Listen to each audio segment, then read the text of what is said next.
I'm not sure what that one was about, but so I'm just now starting to get into some of the Gnostic texts, which so far what I've seen about those it's pretty fascinating. But yeah, are you guys familiar with the Dead Sea Scrolls or? Really, I haven't had anybody on the show to talk about it. I mean, I know very little, to be honest with you. Yeah, they're fascinating. I mean, they're not, because, well, for one, they found pretty much all of the books of the Old Testament except for one, I believe. But they found all the ones in the Old Testament, plus a lot that they chose not to put in for whatever reason. The Book of Enoch's one, which the Book of Enoch is great as far as going into much more detail on Genesis 6:4 when it talks about the fallen angels.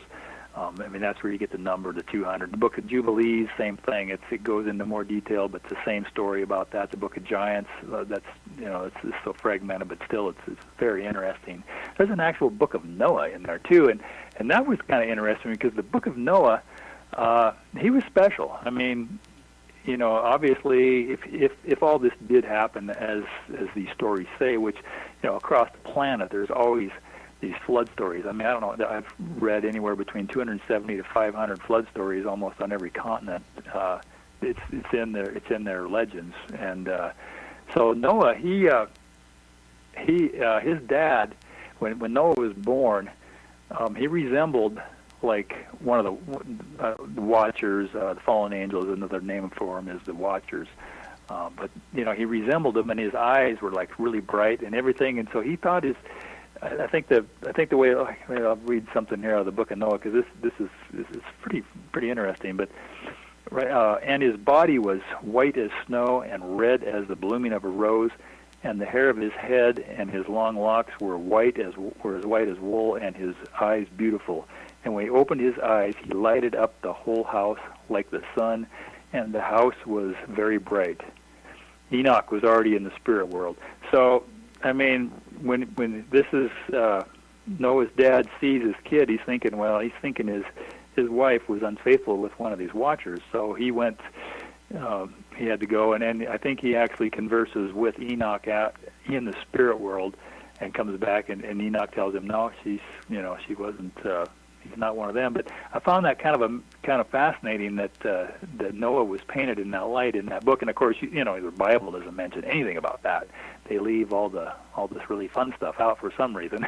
but yeah, I did find that fascinating. But yeah, all over the planet there are so many flood stories. And were they just localized floods, or was there, because Edgar Cayce, I come back to him a lot, and I referenced him a lot in my book as well, just because I'm a big believer in him. I've become so fascinated when I first became aware of him, and I started listening, read everything that about him that I could, and he, the man was so amazing with these medical readings. He could.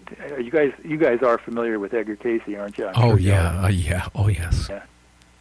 So he has over 14,000 readings. Most of them were all medical. Somebody if somebody was ill, had some problem, the doctors couldn't solve. He'd get in that trance, and he could tell what they read like a human X-ray. He could tell what was wrong with them, tell them how to fix themselves, and but he also had all these other, like 700 of those readings were also about Atlantis, which, that's another thing. People grow up, Atlantis had some myth. It's a fun story, but it's not fact. But when Edgar Cayce is referencing these things, why would he be right about all those medical readings? Why would he be right about all those, and be wrong about this other stuff? That's another reason why I give a lot of these stories some credence, is because just through him, he had nothing to gain. He took donations for his medical readings, and he died. When he died, he didn't have any money. He was poor, so he wasn't into monetary gain. But what are you guys' views on him anyway? I will say this, that all his readings, really shortened his life a lot. Yeah. From the reports, I guess, from even his son, that every time he would do, whatever aggression to do these, I mean, it would, wear him out for days at a time. Yeah. So, I mean, a lot of his stuff that he has predicted has come true. Some of it hasn't, and I can honestly say that you can predict things, and I guess maybe the timeline could change just by even talking about it could basically could change it. Yeah. Yeah. I want to say something. He totally thought that everything could, nothing was really written in stone. He thought anything could be changed from what I remember hearing. But I want to add something to. Yeah, go ahead, Kevin. What did you want to add? I want to add something to that.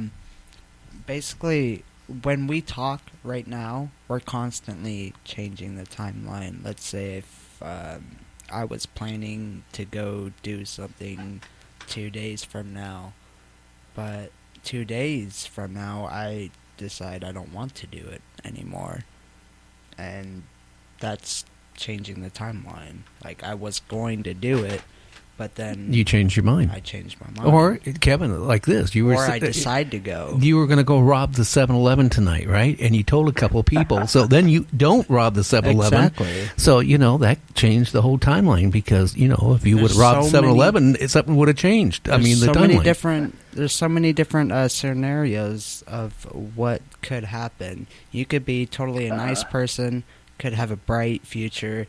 You could be going to college. You could be making millions of dollars right now, and then all of a sudden you do that one thing and then your life is done. Oh yeah. Yeah. Butterfly effect. Yeah. But going back to the giants, again, some of the skulls that they found where they actually showed where they actually had two rows of teeth, and I don't know why they would have two rows of teeth other than cannibalism or something, because that's that all the reports that I've read, that all goes back to where again, mankind killed off, or maybe they killed off their prey, because they probably had enormous appetites. Let's face it, if they're that tall, one hamburger isn't going to fill you up, and it wouldn't take long. I mean, if there was a group of them in an area to kill off the wildlife. So I guess maybe humans, would be the next thing on their list to eat. Plus, let's face it, from what I read, they did not get along very good with humans in the first place, and humans didn't get along with them. They tried. I was reading this one thing where they actually, in this one area, they actually were trying to get along, but it just didn't work out. Yeah, that's that is exactly. I mean, that it kind of describes them in the Book of Enoch as well, as far as they must have gotten along with humans initially when they still had other food, because they didn't, according to the Book of Enoch, they didn't start consuming the humans until they run out of everything else. Then it's like, well, let's go from here. I mean, they found there was these ones I believe they found up in Wisconsin, and they had the double rows of teeth. And this was in the early 1900s. But they also, another thing that was weird about their lower, I think it was their lower teeth on the front teeth on their lower jaw were also molars. Which, now that's odd. I've never heard that before. That's the only time I've ever heard him having molars in their front. But the skulls were all shaped kind of weird. They were, you've heard the stories of them. A lot of those elongated heads. I know they found the ones in Paracas, Peru. That because there was. I mean, we all know that there's still tribes of people today across the planet here and there that do deform their skulls. But that takes a whole process of baby all the way up to adulthood to change their basically to like a cone. Yeah. By putting and even if the ones that are doing that, are they emulating something from the past that they've seen that they were, I mean. Well, where would in the first place would they ever get the idea wrapping a head like that, Right. and forming it. I mean, you're talking about from a newborn baby all the way up to adulthood, putting wraps on it every day, tighter and tighter and tighter for all those years to just form the head to that basically like a cone shape. And that is kind of scary. Why would they? I mean, what would be the purpose? Yeah. I mean, they must have seen it somewhere back. They must have at one point, and maybe they thought it was godlike or something. I'm not sure. Yeah, that makes total sense. I mean, that a lot of times people grasp at straws when they're trying to come up with why somebody was doing something, but that makes total sense. They're trying to emulate somebody, something that they admire, like as a god or whatever, And some of these, these skulls, like the ones I think in down in Paracas, those, there's still more that, even though they're elongated like that, I don't think they believe that they were done, like we're talking now. They were just because of the cranial matter. I mean, they're still 25%, I think, larger than. Because you don't gain in the bone mass. I don't believe the bone mass gets when you intentionally do that. I don't think that grows as well. So you have what you have, and you squeeze it, and so the volume's still the same or whatever with the bone. But the ones down in Peru, those and there again, some of those I think they found they still had some red hair stuck to them even. But, oh yeah. It makes me wonder, Ted, too, how old the Sphinx is. And, the last report I read about the Sphinx is that continent or that area had to have been flooded at one time because the backside, but the way it's worn, it says it was worn from, like basically a river flowing through on it or something. And then they go back, well, when's the last time that desert, was covered underwater? And it makes you wonder what was walking the earth, before the Egyptians and, the Incas. I think probably what they were doing, the Incas and the Egyptians were emulating what what was going on before them. I think so too. Yeah. When I think one of the stories I heard about the Great Pyramid, when it must have been when I forget the guy's name that first broke in there.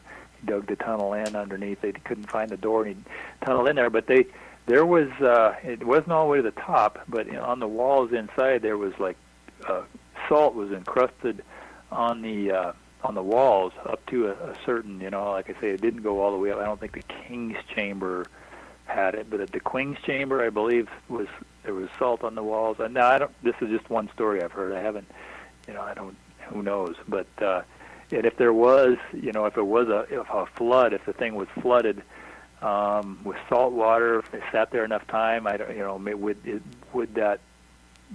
it cause it to maybe some of it stick there? I don't know. I mean, I've heard some stories about it being a power plant, and maybe that had something to do with it. Now, one thing about the Great Pyramid that I found fascinating was the fact that it's actually 8 sides, and to do it that way. Are you aware that it is 8 sides? Yeah, it's 8-sided.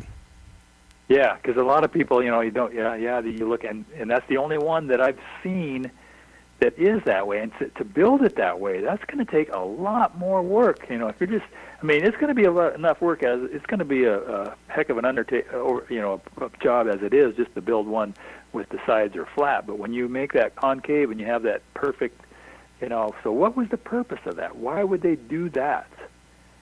Well, I hate to say this. I honestly think the Earth has been rebooted. And I think that there was a civilization before man. I think a civilization came. Maybe a couple of them have come and gone. But I think they were technically way advanced, even what we are today in a lot of ways. Again, maybe they were giants at that point, if you really think about it. It could have existed before mankind, even.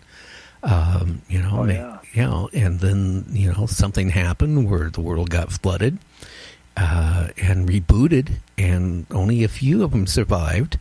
And then they would have been classified angels or gods or demons or whatever. I think at that time